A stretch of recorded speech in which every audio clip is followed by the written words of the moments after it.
কেমন আছেন সবাই? ভাবি আসবে এখন বাসায়। কৃষ্ণ প্রতিবারে যাওয়ার পর আমি তো একদম একা হয়ে গেছিলাম। আমার কাছাকাছি তো এরকম এখানে কেউই নাই, পরিচিত কেউই নাই আমার। তো এই কৃষ্ণ প্রতিবারে আসতো, যাইতো ওদের এখানে, আমিও যাইতাম। বেশ ভালো লাগতো আমার। বাচ্চা দুইটা আসতো, মাঝে মাঝে বৌদিও আসতো। তো বৌদি চাইতো, আমার কৃষ্ণ প্রতিবার সাথে আমার কানেকশনটা বেশি ছিল আর কি। ওদের সাথে আমি অনেক সময় কাটাইছি। তো ওরা যাওয়ার পর তো আমি একদম একাই বলতে গেলে। তো এখন ওই যে ভাবির সাথে একটা কানেকশন হওয়াতে মাঝে মাঝে দেখা যায় যে ভাবি আসে বা আমি যাই হঠাৎ। ভাবির বাসাটা আবার একদম আমার বাসার কাছে না। যদি একদম কাছে হইতো তাহলে দেখা যেত যে আমরা প্রতিদিনই প্রায় আড্ডা দিতাম। যেমন কৃষ্ণপ্রতিবার আমার বাসার কাছেই ছিল, কিন্তু ভাবির বাসাটা আমার বাসা থেকে বেশ কিছুটা দূরে, যার জন্য দেখা যায় যে মাঝে মাঝে আর কি আমাদের দেখা হয় বা আড্ডা দিই। যাই হোক, তো কালকে হচ্ছে আমি আমার বাসা থেকে আসার সময় পুদিনা পাতার গাছ নিয়ে আসছি আর কি ভাবির জন্য। ভাবি বলছিল আনার জন্য, আমাদের বাসায় তো আছে। পরে মারে বলছি যেন পুদিনা পাতার গাছ দেয়া দেয়। পরে মা হচ্ছে যে 2টা পুদিনা পাতার গাছ দিয়ে দিছে আর কি, একটা আমার জন্য একটা ভাবির জন্য। তো আমারটা আনার ভাবিরে দেয়া দিছি, আর আমারটা আনার পর আমাদের বারান্দায় হচ্ছে একটা টবেও লাগাইছে। এখন মা যে পুদিনা পাতার গাছ দিছে 2টা, এগুলা বের করার পর, হাই রে গাড়ি যে যায় আমার এদিক দিয়া, এগুলো বের করার পর দেখি যে সাথে একটা ছোট তুলসী গাছের চারাও আছে। এখন মাকে এটা ইচ্ছা করে দিছে নাকি ওই পুদিনার মানে গাছ যে দিছে ওইটার সাথে ভুলেই আসছে চারাটা, জানি না। ছোট্ট একটা চারা তো টবে লাগাইছি, কিন্তু মনে হয় না গাছটা বাঁচবে। কারণ হচ্ছে তো ওইখান থেকে এইখানে আনা, গাড়িতে করে আনা এই করা, মানে গাছ একদম নেতায় গেছে, মনে হয় না বাঁচবে। ভাবিরটাও সেম অবস্থা, আমারটাও সেম অবস্থা। পরে মা বলছে আচ্ছা তোমরা নিয়ে লাগাও, যদি না হয় পরে আবার দিব না। এখন আমি দেখাই আপনাদেরকে গাছটা। এইটা হচ্ছে তুলসী গাছটা, আমি এখানে সকালে চাপ দিয়ে লাগাই দিছি। আর এই যে হচ্ছে পুদিনা গাছটা, এটা বাঁচবে না, এটা মারাই গেছে, বুঝাই যাইতেছে। ভাবিটাও এরকমই ছিল, এখন দেখা যাক কি হয়। তাও এখানে কিন্তু আমাদের একটা গন্ধরাজ গাছ ছিল, এই যে মরিচ গাছটা, এই যে বিলি গাছটার সাথে একটা গন্ধরাজ গাছ নিয়ে আসছিল না, গাছটা মারা গেছে। ও খুব মন খারাপ করছে। আমি তো ওই দিন আপনাদের সাথে দেখাইছিলাম গাছটার অবস্থা যে খুব খারাপ ছিল। এখন এই যে পুদিনা গাছটা, এটা কালকে নিয়ে আসছি, এটা বাঁচবে না। আমি এখন চা খাইতাম, ভাবতেছিলাম যে ঝাল করে মুড়ি মাখাবো আদা টাদা পেঁয়াজ কুচি দিয়া, কিন্তু ভাবি যেহেতু এখন আসবে, আমি হচ্ছে যে ভাবির জন্য ওয়েট করতেছি। ভাবি আসলে তারপর দুইজন একসাথে বইসা ঝাল করে মুড়ি খাবো, চা খাবো, আড্ডা দিব, গল্প টল্প করবো। বাবুর জন্য যে লুঙ্গিগুলো কিনছিলাম ওইগুলোর সাথে তো মেহেদি ফ্রি দিছিল। তা আমি 2টা মেহেদি ফ্রি দিছিল 2টা লুঙ্গির সাথে। একটা মেহেদি আমি নিয়ে আসছিলাম, আর একটা হচ্ছে আমাদের বাসায় রেখে আসছি। আমি মেহেদি দিতে পারি না। এখন ভাবি আসলে ভাবিকে জিজ্ঞেস করবো যে উনি কি দিতে পারেন কিনা। উনি যদি দিতে পারেন তাহলে হচ্ছে যে ওনাকে দিয়ে আমি হাতে একটু দেওয়াবো, হাতে দিব। আমি অনেক দিন যাবত মেহেদি দিই না, অনেক দিন মানে অনেক দিন। আমার বিয়েতে পড়ারও খুব ইচ্ছা ছিল, কিন্তু আমাদের বিয়েতে তো আর মেহেদি মানে পড়া হয়েছে না, বা ওইরকম ইয়া নাই, নিয়ম টিয়মও নাই, যার কারণে মেহেদি আমার আর পড়া হয়েছে না। কিন্তু আমার অনেক ইচ্ছে ছিল, কিন্তু আর পড়া হয়েছে না। যাই হোক, তো এখন দেখি যদি ভাবি পারেন তাহলে হচ্ছে যে ওনাকে দেওয়াবো আর কি। এটা হচ্ছে মমতাজ মেহেদি। ওই দিন যখন ভাবি আসছিল, ভাবি হচ্ছে যে আমি যে অপরাজিতার বীজ দিছিলাম, এগুলো আমি আমাদের বাসা থেকে নিয়ে আসছিলাম, ভাই দিয়ে দিছিল। গতবার যখন গেছিলাম, এইবার না, গতবার যখন গেছিলাম তখন আসার সময় দিয়ে দিছিল। পরে আমি যে ভাবিরে দিছি, ভাবি যাওয়ার আগে আমি ভাবির কাছে দিছি, আমি ভাবি এখন রাখেন হাতে, পরে আপনি যাওয়ার সময় ভুলে যাবেন, মনে থাকবে না আপনার। পরে ভাবি হাতে নিছেও, এইখানেই রেখে গেছে। পরে আমি ভাবি গেলে পরে দেখি যে বিছানায় এইরকম ভাবে আছে। পরে ভাবি আমি মেসেজ দিয়ে বলছি যে ভাবি আপনি তো এই ফুলের বীজগুলো নেন নাই। পরে ভাবি বলতেছে যে ও হো বৌদি, আমি এগুলো রাইখে আসছি, আর আমি তো এখানে পুরা বাসা খুঁজতেছি যে কই রাখলাম পাইতেছি না। এই তো ভাবি আসছে মাত্র বাসায়। ভাবি হচ্ছে যে ভাবির বাড়িতে গেছিল, ভাবির বাবার বাড়িতে। ওইখান থেকে ভাবি হচ্ছে সাজনা, তারপর হচ্ছে যে কাঁচা কলা, এগুলা নিয়ে আসছে। এখন ভাবি আমার জন্য এগুলা নিয়ে আসছে। তাদের বাড়ির অনেকগুলা সাজনা নিয়ে আসছে, অনেকগুলা কাঁচা কলা নিয়ে আসছে।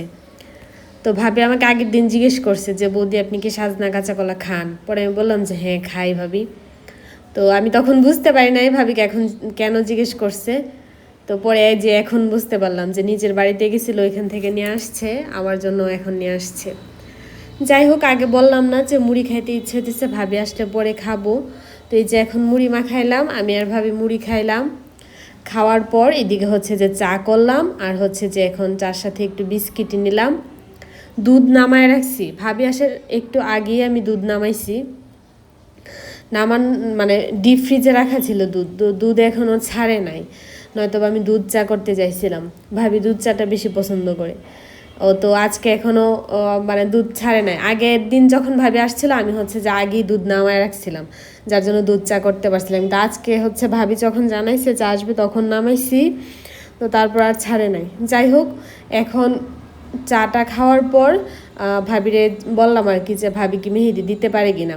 ভাবি বললো যে বৌদি আমি দিতে পারতাম আগে অনেক সুন্দর করে, অনেক ভালো করে, এখন অনেক বছর যাবত আমি দেই না, পারি কি না। পরে আমি বললাম ভাবি কোনো সমস্যা নাই, যাই পারেন যেমনই হোক আমাকে দেয়া দেন, আমার খুব ইচ্ছা হইতেছে দিতে, মেহেদিটা যেহেতু আছে। পরে ভাবি বলতেছে আচ্ছা দেন, ট্রাই করে দেখি। ভাবি বলতেছে যে আমি প্রায় 4 বছর হয়ে গেছে বৌদি মেহেদি টেহেদি দেই না।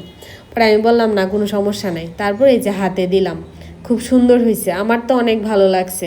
আমি তো মেহেদি টেহেদি দিতে পারি না, মানে পারি না বললেই চলে, কিছুই পারি না। বড় জোর হয়তো বা একটু গুলগাল দিয়ে একটা ফুল করতে পারবো, কিন্তু এছাড়া কোনো ডিজাইন করতে পারবো না। তো এই হাতে মানে দেওয়া প্রায় যখন শেষ তখনই হচ্ছে যে ভাইয়া আইসা পড়ছে। পরে ভাইয়া আইসা ভাবিকে নিয়ে গেছে আর কি। তো পরে আর অন্য হাতে বা এই হাতের উপরে আর দিতে পারি নাই। পরে ভাবিরে বললাম যে আচ্ছা ঠিক আছে ভাবি, তাহলে আপনি যান, আমি দেখি কালকে আসবো না, আমার মেহেদি পড়তে ইচ্ছা হইতেছে, শখ জাগতেছে, তাহলে আমি কালকে আপনার এখানে আসবো না, আইসা হচ্ছে যে মেহেদি পরবো না। পরে ভাবি বললো যে আচ্ছা ঠিক আছে বৌদি। তো ভাবি যাওয়ার পরই যে এখন আমি রান্নাঘরে আসলাম। তারপর হচ্ছে যে দুধটা এখন বরফ ছাড়ছে, আমি হচ্ছে যে এখন দুধটা জাল করলাম। জাল করার পর এদিকে হচ্ছে যে এখন মাংস রান্না করতেছি। মাংসর জন্য মশলা টশলা রেডি করে নিছি। আগে হচ্ছে আলু ভাজলাম, সম্ভারে হচ্ছে পেঁয়াজ কুচি, এলাচি, দারুচিনি, তারপর হচ্ছে যে তেজপাতা, কয়েকটা লবঙ্গ, এগুলো দিলাম। দেওয়ার পর একটু ভাজা ভাজা করার পর এখন হচ্ছে যে মশলাটা যে পেস্ট করে রাখছি, এই পেস্ট করা মশলাটা দিয়ে দিলাম। এখানে হচ্ছে পেঁয়াজ, রসুন, আদা, এই মশলাগুলো পেস্ট করছি একসাথে। পেস্ট করা মশলাটা দেওয়ার পর আমি এখানে 4 ধরনের গুঁড়া মশলা দিয়ে দিলাম। হলুদের গুঁড়া, মরিচের গুঁড়া, জিরার গুঁড়া আর হচ্ছে যে ধনিয়ার গুঁড়া। দেওয়ার পর মশলাটা ভালো করে কষানোর পর মাংসের সাথে আমি বেশ ভালো করে কষায় নিতেছি এখন। আর কয়েকটা কাঁচা মরিচ দিয়ে দিলাম। আর হাতে তো মেহেদি দিছি না, তো আমি যখন রান্না করতেছিলাম, ভিডিও করতেছিলাম, আমার কাছে দেখতে বেশ ভালো লাগতেছিল। নতুন বউ একটা ফিলিংস কাজ করতেছিল। আর ইচ্ছা হইতেছিল যে কতক্ষণে কালকে গিয়ে ভাবির কাছ থেকে গিয়ে 2 হাত ভরে মেহেদি পরবো। তো ও আসছে মাত্র অফিস থেকে, বাদাম নিয়ে আসছে, তো ওর একটু চোখো চোখো দিব, দুধের মধ্যে একটু কয়েকটা চোখো চোখো মিক্সড করলাম। আর ডিম আর হচ্ছে যে আদা আনতে বলছিলাম, এই যে ও হচ্ছে যে আসার সময় ডিম আর আদা নিয়ে আসছে। এগুলো এখন গুছাবো না, পরে গুছাবো, রান্নাটা আগে শেষ করি। তো মাংসটা কষানো হয়ে গেছে, এখন হচ্ছে যে আমি আলুগুলা দেওয়া দিচ্ছি। আলুগুলা দেওয়ার পর এখন হচ্ছে যে আমি জল দেওয়া দিলাম। ব্লেন্ডারে যেহেতু মশলাটা কষাইছি, এর জন্য ব্লেন্ডারে করে আর কি জল দিয়ে দিছি। আমার না মেহেদি পড়তে অনেক ভালো লাগে, কিন্তু আমি পড়তে পারি না দেখে আর কি পড়ি না, নয়তো বা ভালো লাগে আমার কাছে। আমার বিয়েতেও আমার মেহেদি পড়ার শখ ছিল, ইচ্ছে ছিল, কিন্তু পড়া আর হয়েছে না। অনেক বছর পর মেহেদি পড়লাম। যাই হোক, এই যে মাংস রান্নাটা কমপ্লিট। এখন হচ্ছে যে আমি রুটি বানাবো।